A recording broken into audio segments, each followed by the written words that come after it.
Let's talk about scams. Why not? That's our bread and butter here is car dealer scams. We don't like them. They sure keep happening, though. They My sure goodness. keep happening. And gee, it's kind of a similar story every time. This particular one is Bul Auto. Bul Auto. I guess it is Bul Auto because they have a logo of bull with horns, although the guy missed an L in there. And they are based primarily out of Albany, but also Jacksonville, Florida.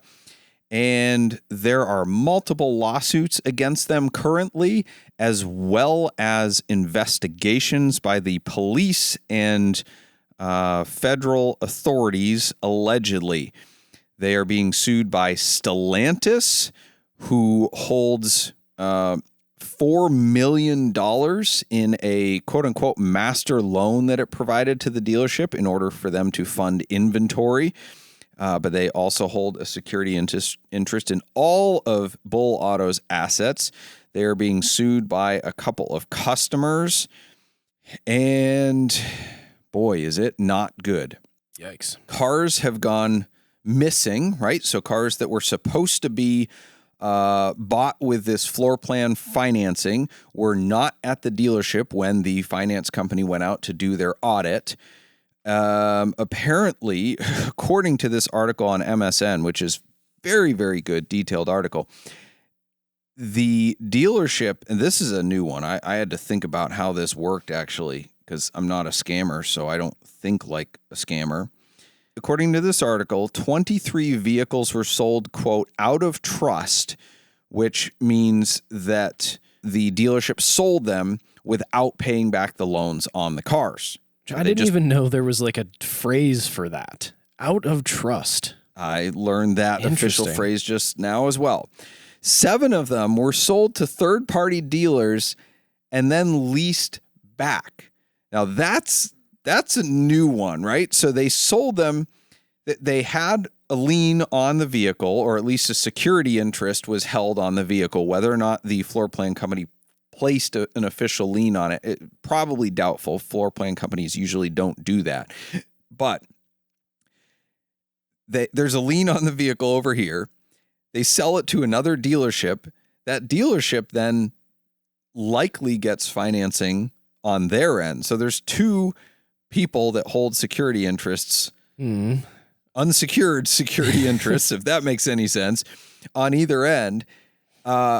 Which is crazy to me because typically floor plan companies require you to send them the title. So this is all nuts. But I guess they sold these cars, didn't pay off the loan, sold them to another dealer, and then had the dealer lease them back. So they were making payments to a different dealer just so they could have the cars on their lot so that they were there when the floor plan auditor came out. I was wondering, I was like, why would they be paying to lease that? I get it now. But like so many like layers and hoops. But they're still paying the original, the loan to the floor plan company too. So to me, this makes no sense, right? Typically, and we've talked about these scams in the past, there's one of 2 reasons why people are doing this. One is they have a ridiculous, delusional belief that this will work out in the end, that they can turn this around and, I just need more cash flow. I need more time. I can make this next deal. The market's going to go up on this car, whatever their belief is, that I'm going to make so much money that I can pay off this mess. Or 2, they have a fraudulent intent and they are not intending to pay off any of this. They're just doing this to build up their Ponzi scheme and walk with a whole bunch of cash that they've taken. Does it happen that they actually get to walk, though? Because this dude seems to be in a lot of trouble. That's a really good question. Some people who have done this in the past have not had criminal charges filed against them, only civil. Most of the recent ones, including Clay Tom of CNC Exotics, have ended up getting criminal charges filed against them at some point or another. Now, it's not a violent crime. It's a white-collar financial crime, so some of them may spend a few years in prison and then come out and they have a bunch of money hidden somewhere. Cayman Islands, however they do it. And they maybe just say, okay, well, shoot, a few years in prison is worth it to pull off this scam and have a bunch of money. An interesting thing to note about this, so right now there have not been any criminal charges filed, but there are a number of civil actions against the owner of Bul Auto, Vladimir Rangulov. It's interesting to note, though, that he has homes in Albany, New York, and in Jacksonville, Florida. Jacksonville, Florida, if it's his primary residence, Florida has a pretty nuts homestead law that protects your primary residence in Florida with a few stipulations against any civil action or debt collection. Oh, so everything could go but the house. Right, which is why, it's not the only reason why, but it's why you see so many massive multi-million-dollar mansions on postage stamp lots down in southern Florida. Yes, it's also beautiful down there, but it's a great place to hide a significant amount of equity if you're concerned about legitimate or illegitimate claims against you. Obviously, people of means want to legitimately protect their assets, and so this is a good way to do it. But then there's also people like Rangulov who have shady dealings, allegedly shady dealings, that they need to protect themselves from. And so this may be a preemptive way of saying, I'm going to bury a bunch of equity down in an expensive home in Florida. Now, one of the rules is if you're within city limits, the property cannot be more than a half acre. Okay. Outside of city limits, I think that it's up to 165 acres. So that may be where a significant amount of money went. Now, I consulted with a Florida attorney from Wright Law to get some clarification on this, and he responded with this. Because I asked about if there's criminal action against him, is his home still protected, or is it only protected from civil? Gotcha. And his opinion was, if they can prove that you used criminally obtained funds to purchase the civil asset, whether it's a home or not, they can execute a seizure on it. Otherwise, a civil judgment is not chargeable in bankruptcy, which does not take your home. I think I misquoted that slightly, but anyway, it would only, if the feds can prove that he, first of all, did criminal acts and then used the proceeds to purchase his home, then they could take his home in Florida. But otherwise, it's pretty safe. Okay. If it's his primary residence. So anyway, that's not where the primary part of this topic, but it's just interesting, right? Scammers going to scam, and they're always looking ahead, looking at ways of protecting themselves from crap that they do. I tell you though, it's got to the point where the feds got involved in this. I'd be mighty puckered if I was this guy. Like, you're pretty, you've been found, you've been had, not been had, but you're not gonna have a good time. Yes. You might have thought it would never happen, but Switchcast is endorsing a transport company. Whether you're moving a rare collectible, a high-end sports car, or your personal luxury vehicle, Shaughnessy Overland Express delivers with precision, privacy, and respect. This isn't just transport, it's white glove care from pickup to delivery. For over 14 years, they've earned the trust of collectors, enthusiasts, dealers, and owners by offering unmatched service and personalized attention. You'll work directly with their experienced in-house team, ensuring a smooth and private experience without middlemen or surprises. Every shipment is protected with up to $3 million in cargo insurance, offering peace of mind for even the most valuable and rare vehicles on the road. In addition to their enclosed fleet, they've also established a trusted auto transport brokerage service, giving you access to a nationwide network of vetted, open, and enclosed carriers. Whether you need transport on a route they don't currently operate, or their carriers are at full capacity when your schedule demands, they'll still get it done without compromising the Shaughnessy standard of excellence. Same professionalism, same personal touch, expanded flexibility. We are proud at Switchcast to endorse Shaughnessy Overland Express as the official transporter of Switchcast. Visit soexinc.com and tell them Switchcast sent you. Yeah, and so he was also doing things like selling cars to people, not paying off the loan, so they never got their titles. Or in one instance, he sold a car to two different people and just never sent them the car. Yeah, so in one of these articles, there was a guy who traded in, I think it was a Bentley and a Gallardo, then put cash on top to purchase another car. So in this case, that person is out. Everything. The equity, the cash, the goods. Yep. Gone. His loans weren't paid off on the trade-ins, and he never got the title for the car he bought because the loan wasn't paid off to the other person. And like, there's no way of getting that back, right? Probably not. Oh my God. Probably not. It's very difficult. Look, I don't have the kind of money to have a Lamborghini and a Bentley, but my God, if I tried to make a deal on a car and I lost everything I put into it, just poof, I would be like, I'd still be okay because I'm not going to put my entire life into it, but like, holy moly. Here's another thing he did. This is crazy. This is from a news4jax.com article, local Jacksonville news outlet, and it covers this one client of his who had bought and sold a lot of cars with him, built up a level of trust, and then it seems like that this guy had done deals that were profitable. So, he bought a car from the dealership and, oh, hey, you can make money on this. They bought it back for more. So and whether or not that was legitimate or a Ponzi scheme to get him to do this again, we don't know. But let's be honest, the exotic and collector car market has been increasing a lot in the last 5 years. So it's possible that he just got some good buys. However, this is Peter Nassar that was the client, and Nassar got a call from Bul Auto about purchasing a McLaren 720S, and apparently he was able to buy it significantly below market value. In theory, $260,000, which actually seems like a high price for 720S. But anyway, it never got registered in his name, but before he figured that out, Bul Auto called Nassar and said, oh, hey, I have a buyer for you that you can make money on this, so I need the car back. Well, Nassar never got that money for it, and Bul Auto kept making up excuses. Oh, well, the financing fell through.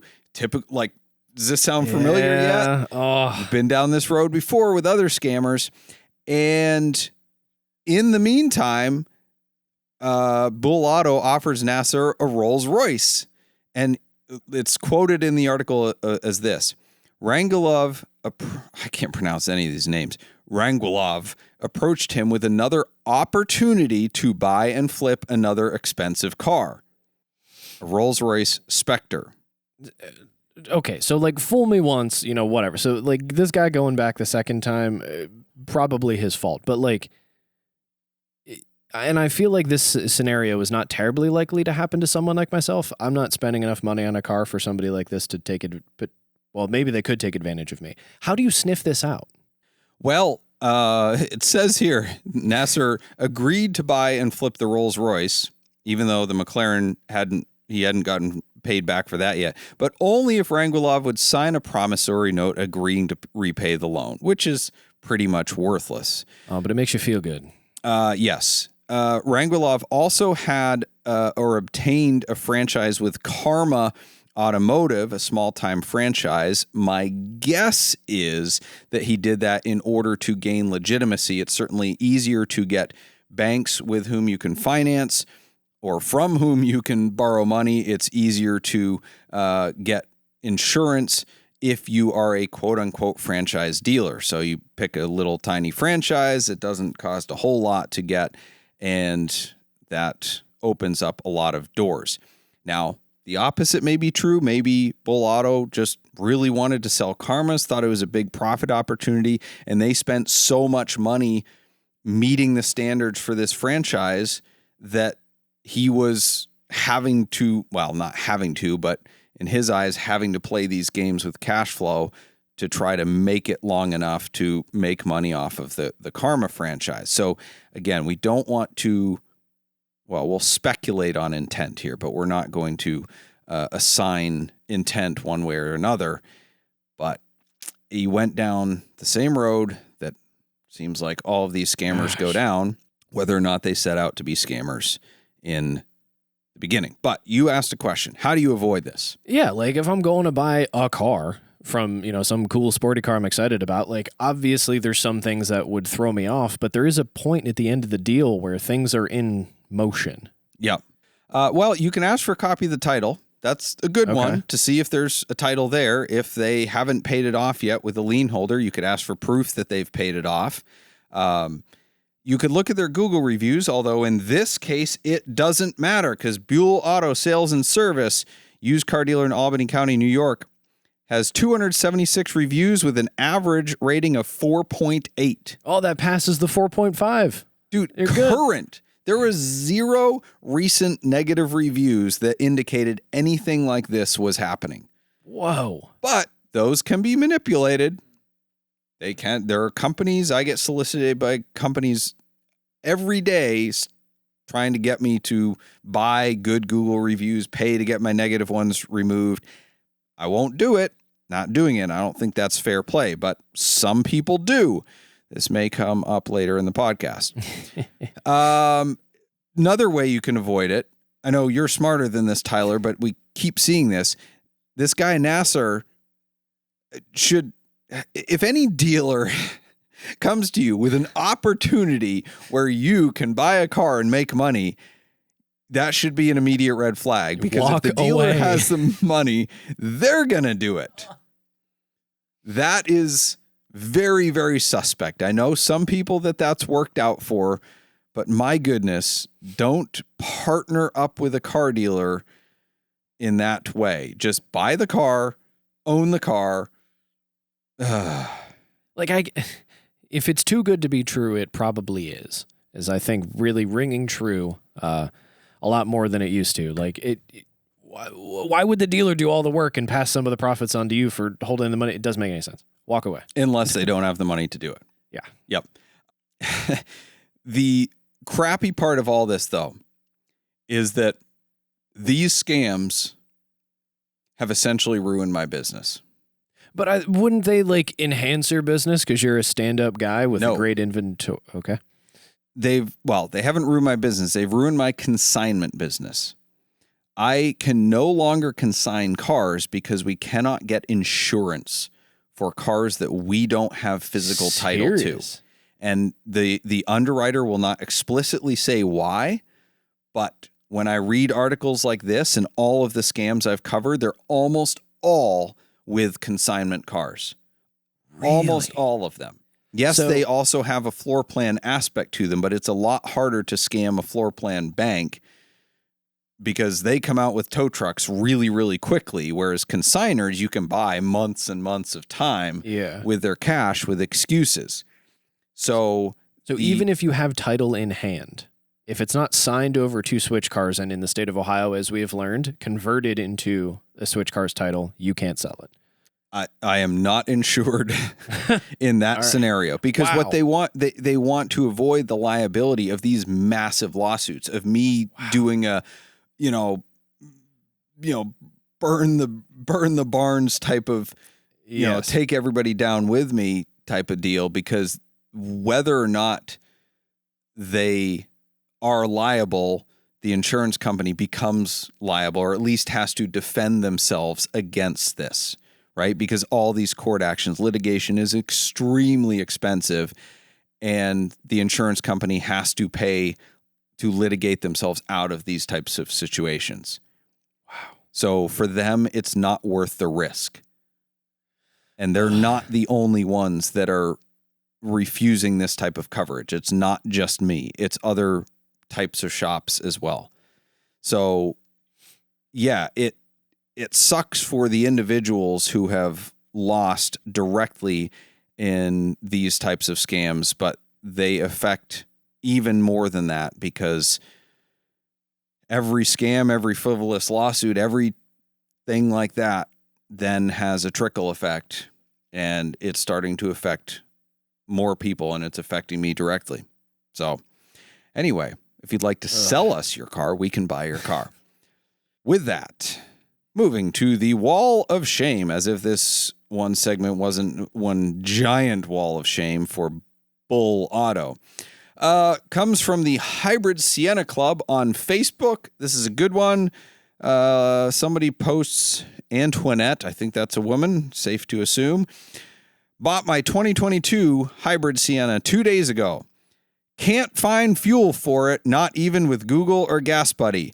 Worried I'm just slowly ruining it with any other kind of fuel. Advice, please. But she's looking for hybrid gas.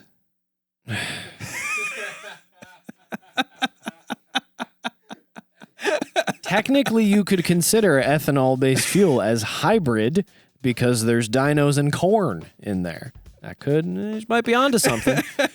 Yikes. Big yikes. The Sheffield brand was recently revived by Jake Turkbus, an owner of an original Sheffield all-sport diver he received from his parents in 1970 when he was just 11, beginning his love of watches. As an adult, Jay used his extensive expertise in product development and marketing to revive the brand that started it all. He set out to develop watches with a high level of quality and specification at a value price. His first effort, and a successful one, on July of 2023, was the debut of the Sheffield All-Sport Diver 1. It had the kind of build and movement that much more expensive watches use, and his debut price of $108 was equivalent to the $13 his parents paid in 1970. Since that debut, Sheffield has expanded to a wider range of automatics and chronos, many designed around vintage Sheffield dials of the 60s. The Sheffield well of clever and unique design remains his inspiration, as well as maintaining the goal of high quality, very affordable range of automatic and quartz watches. Sheffield watches, value on merit, not just price. I love mine, so get yours at sheffieldwatches.com and be sure to mention you found them on Switchcast. Thank you for joining us for Switchcast with Doug Tabbitt and Tyler Sanders, produced by Ethan Huffnagel. Switchcast is an automotive entertainment and opinion show, and nothing we say should be taken very seriously. We do not give tax, investment, legal, emotional, or professional advice, and the only licenses we hold are driver's licenses. The opinions expressed on this show are exclusively held by the people pontificating at that moment and do not reflect the values of our producers or sponsors. Our theme music is provided by Emily and Ivory. You can stream their full album on Spotify or SoundCloud. If you like this show, you can stream it in its entirety on your favorite audio podcast platform. Check out switchcast.live for more info.